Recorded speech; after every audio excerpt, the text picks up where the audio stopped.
Good day everyone, welcome to the Numerical Analysis and Finite Element Method class. Today we're going to learn Topic 6, Finite Element Method. In this topic, students should be able to understand the definition of finite element method. CO1-PO2 apply the technique of finite element method. CO2, PO5. Why study finite element method? Finite element method has become an integral part of the design and development of numerous engineering system. In another way, finite element is used to solve any engineering problems by adopting numerical method. Figure A shows the real suspension bridge. In finite element analysis, the real suspension bridge shown in figure is idealized as can be seen in figure B. As has been told from the previous slide, the finite element method is a numerical method for solving problems of engineering and mathematical physics. For examples, it is an ideal solution of structural analysis, fluid flow and mass transport.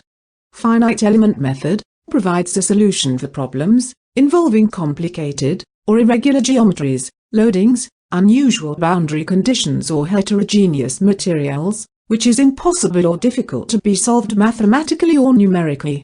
Figure A shows a gasket with irregular geometry and non-homogeneous composition. Such irregular non-homogeneous composition structure would be difficult to be modeled with finite difference method.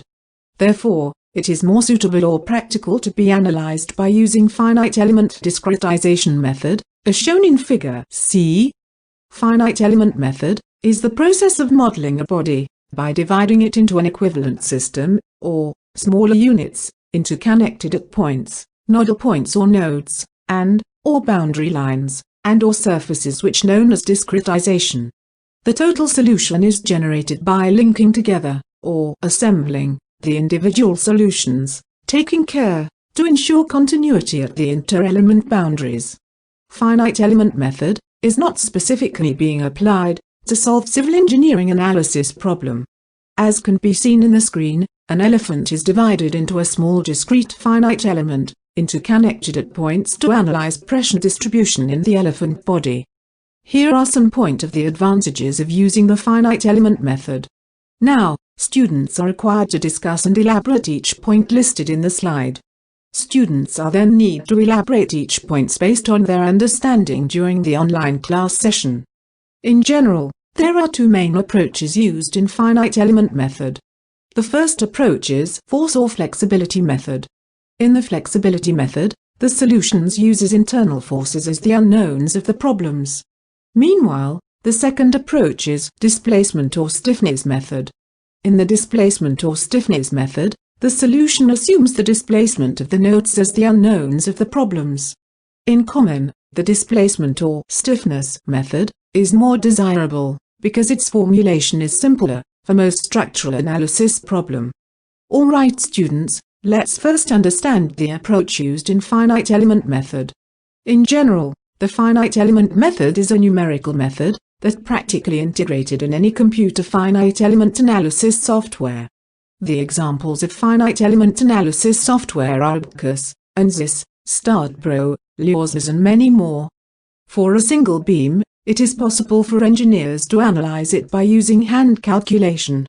For instance, it is convenient to analyze a simply supported beam or fixed-end beam. With hand calculation, it is possible for engineers to determine the displacements, stress and rotation. However, in reality, engineers are meant to analyze a bigger and complicated structure such as high-rise buildings, bridges and many more. Such bigger and complex structure will not be possible to analyze without the computer aids such as finite element analysis. However, in reality, engineers are meant to analyze a bigger and complicated structure such as high-rise buildings, bridges and many more. Such bigger and complex structure will not be possible to analyze without the computer aids such as finite element analysis. Okay, now, let's see how does the finite element analysis method works in computational software. As you can see here in the slide, there are three major processes. The first part is pre-process. The second part is process. And the final part is post-process. In the preprocessor, students first need to idealize the structure that need to be analyzed. I will explain later on what idealization means. Now, let's learn the preprocessor step. In the preprocessor, important information regarding the structure is needed. The information such as geometry, material properties, loading, support conditions must be gathered. We first understand what is needed in the preprocessor step. Idealization. What is idealization? Idealization is the action of regarding or representing something as perfect or better than in reality. In the finite element method, a structure must be idealized and represented in either one of the elements represented in the red box. There are one-dimensional element, two-dimensional elements, and the third one is three-dimensional elements. In this slide, you can see a cantilever beam. To analyze the cantilever beam, the cantilever beam must first be idealized.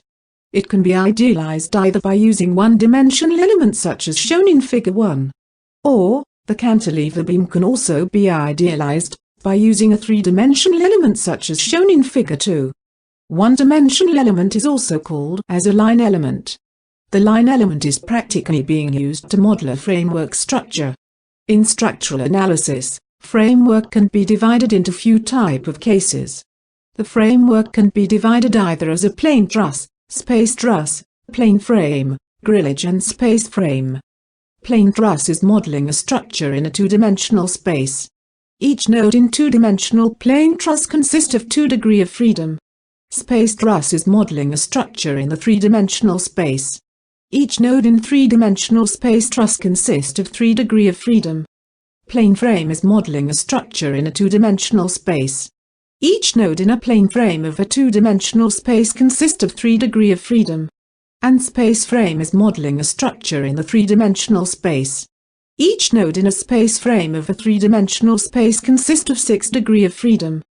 This slide shows a summary of nodal force vector and displacement vector for different structure type. This slide shows a summary of joint type, joint loads, element loads and load direction for different type of structural framework. Okay student, next. How can we idealize the material of a structure that we wanted to analyze in finite element method? In finite element method, the structure is idealized by introducing the stress-strain curve data. In finite element method, the material data such as Young's modulus, Poisson ratio, elastic properties such as density must be defined. This means that students must well aware the material properties of the analyzed structure. Next is idealization of support types or boundary condition. As you can see in the slide, if you are dealing with a two-dimensional plane of a cantilever beam with a fixed supported, thus, the boundary condition or the fixed supported can be idealized by restraining the support from translationally moving in x, y and rotational z direction. Another example is on how to idealize a simply supported non-monolithic bridge structure. The idealization of the non-monolithic bridge structure is as shown in the Figure 1, in which the support must be restrained translationally in y direction and the dowel is idealized by restraining in y and x directions. Meanwhile, for a monolithic bridge structure shown in Figure 2, the two piers support are idealized by restraining the translational movement in x and y direction together with the rotation in z direction. While, similar with non-monolithic bridge structure, the dowel is idealized by restraining in y and x directions. And the bearing is idealized by translationally restrained the movement in vertical y direction. Another important aspect that student must well understand is on how to idealize the load applied on a structure.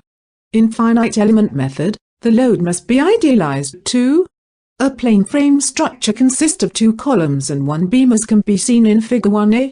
For such condition of structure, shown in Figure 1a, there is no external load being applied. Therefore, only self-weight of the structure must be idealized.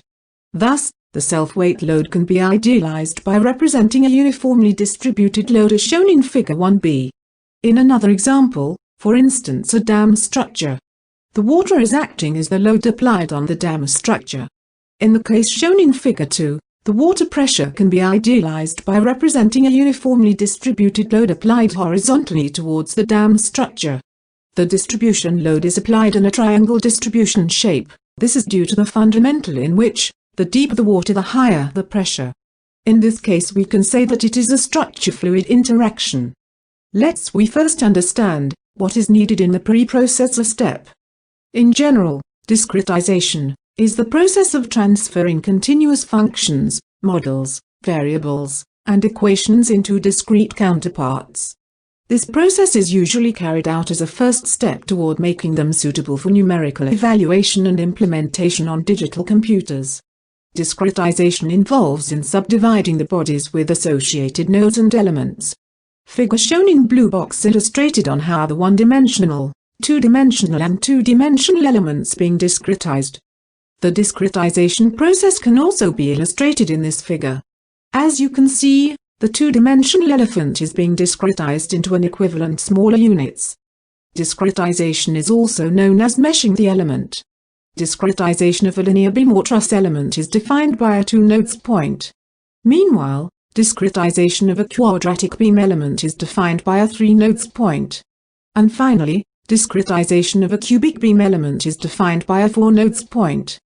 In two-dimensional element, the element is represented by a surface. The two-dimensional element's also known as plane stress or plane strain element. Most commonly, the element is called as plate element or shell element. In two-dimensional element, the element can behave either linear, quadratic and cubic. For a linear element, there will be no midpoint in between the two defined nodes. Meanwhile, for a quadratic two-dimensional element, the element will consist of one middle node in between the defined nodes. The middle point nodes is labeled as M1 for quadratic two-dimensional element. However, for a cubic two-dimensional element, the element will consist of two middle nodes, and these are labeled as M2. Next is three-dimensional volume elements. In contrast to two-dimensional elements, which the element is represented by a two-dimensional surface element, the three-dimensional elements is represented by a cubic volume element. The three-dimensional element can be divided into either tetrahedral or hexahedral elements. Similar to two-dimensional elements, for a three-dimensional element, a linear cubic element has no middle nodes as compared with a quadratic element. Previously, the finite element approach for step 1, which is preprocessor, has been explained. In this section, the next process, which is evaluation of the input data provided in step 1, will be processed. The input data will be processed via evaluation of stiffness matrix. In general, evaluation of an individual element's stiffness matrix equations will be commenced once the idealization and discretization process has took part. First of all, an appropriate function must be developed. The developed function should be able to approximately predict the solution for each element. Usually, for a one-dimensional case, the simplest function can be introduced. The function is such as a first-order polynomial equation, as highlighted in yellow. In this slide, student is required to rederive the first-order polynomial function to obtain the n1 and n2 interpolation functions. You are given 15 minutes to rederive the function, and we will discuss during the face-to-face online class session.